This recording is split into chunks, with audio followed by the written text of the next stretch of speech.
ஆண்டவராகிய இயேசு கிறிஸ்துவின் நாமத்தினாலே இந்த வியாழக்கிழமை காலையில் உங்களை சந்திப்பதில் மிகுந்த சந்தோஷம். சந்தோஷமா இருங்க, சந்தோஷமா இருங்க. மறுபடியும் உங்களுக்கு சொல்கிறேன், சந்தோஷமா இருங்க. சந்தோஷமா இருப்பது தான் நம்முடைய பலன். சரி, இந்த வாரம் என்ன தியானிக்கிறோம் அப்படின்னா, கர்த்தருடைய ஆசீர்வாதத்தை பெற்ற ஒரு குடும்பம், ரேகாபியருடைய குடும்பம். அவங்க என்னென்ன பண்ணாங்க அப்படின்னு சொல்லி நம்ம ஒவ்வொரு நாளும் ஒவ்வொன்று தியானிச்சுக்கிட்டு இருக்கோம். இன்னைக்கு நம்ம என்ன தியானிக்க போகிறோம் அப்படின்னா, 2வது நாள் நான் சொல்லியிருந்தேன், கர்த்தருக்கு என்ன செய்யணும்? குடும்பமா கீழ்ப்படியணும் அப்படின்னு சொல்லி நம்ம பார்த்தோம்.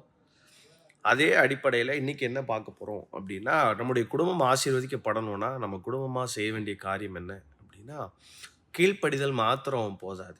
கீழ்ப்படிஞ்சா மாத்திரம் போதாது. அங்க எரேமியா 36 18வது வசனம் இப்படியே சொல்லுது, உங்களுக்காக வாசிக்கிறேன். பின்னும் எரேமியா ரேகாபியருடைய குடும்பத்தாரை நோக்கி, நீங்கள் உங்கள் தகப்பனாகிய யோனதாவின் கட்டளைக்கு கீழ்ப்படிந்து அவனுடைய கற்பனைகள் எல்லாம் கைக்கொண்டு அவன் உங்களுக்கு கட்டளையிட்டபடி எல்லாம் செய்து வந்தீர்கள் என்று இஸ்ரவேலின் தேவனாகிய சேனைகளின் கர்த்தர் சொல்லுகிறார். கீழ்ப்படிகிறது மேட்டர் கிடையாது.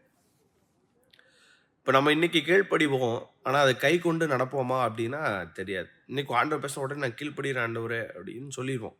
ஆனால் அதை ஃபாலோ பண்ணுறோமா, அதை நம்ம இந்நாள் வரைக்கும் கடைபிடிக்கிறோமா, கை கொள்கிறோமா, அதுதான் ஆண்டவர் கேட்குற காரியம்.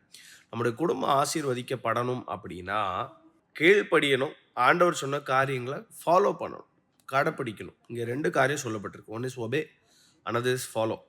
இப்போ ஒபே பண்ணுறது, நம்ம ஒபே பண்ணிடுவோம், சரி நான் செய்கிறேன் அப்படின்னு சொல்லுவோம். ஆனால் அதை ஃபாலோ பண்ணுறோமா? ஒரு நாள் கீழ்ப்படுகிறது மேட்ரு கிடையாது. டெய்லி கீழ்ப்படுகிறது தான் ஃபாலோ பண்ணுறது. ஒரு நாள் பண்ணுறது மேட்ரு கிடையாது. அதை அனுதினமும் அதை நம்முடைய வாழ்க்கையின் செயல்பாடாய் மாற்றுகிறது தான் கைக்கொள்வது. ஆண்டவர் அங்கே சொல்கிறாரு, அவர் உங்களுக்கு சொன்னபடி எல்லாம் நீங்கள் என்ன செய்தீங்களா?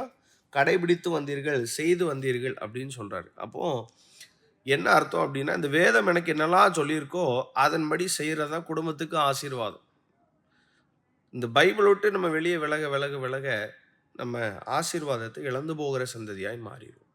அப்போ நம்ம ஆசீர்வதிக்கப்படணும் அப்படின்னா கீழ்ப்படிந்தா மாத்திரம் போதாது, கடைபிடிக்க வேண்டும். அதுதான் ஆண்டவர் யோசுவாவுக்கு அழகாக ஒரு காரியம் சொல்கிறார். யோசுவாவின் புஸ்தகத்தில் முதல் அதிகாரத்தில் அங்கே ஆண்டவர் யோசுவாட்ட சொல்லும்போது அழகாக சொல்கிறாரு பாருங்க. அதாவது பலம் கொண்டு திடமனதாக இரு. எதுக்கு அப்படின்னா, என் தாசனாகிய மோசே உனக்கு கற்பித்த நியாயப்பிரமாணத்தின்படி எல்லாம் செய்ய கவனமாக இருக்க மாத்திரம், அதன்படி செய்யறதுக்கு மாத்திரம் நீ என்ன செய்யணுமா? கவனமாக இருக்க மாத்திரம் மிகவும் பலம் கொண்டு திடமனதாயிரு.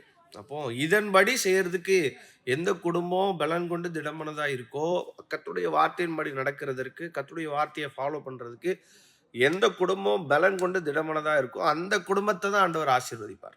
அதனால கீழ்ப்படுகிறேன்னு மட்டும் நினைச்சிட்டு இருக்காதீங்க. நீங்க கீழ்ப்படுகிற காரியத்தை ஒவ்வொரு நாளும் ஃபாலோ பண்ண ட்ரை பண்ணுங்க. கர்த்தர் உங்க குடும்பத்தை ஆசீர்வதிப்பார். God bless you.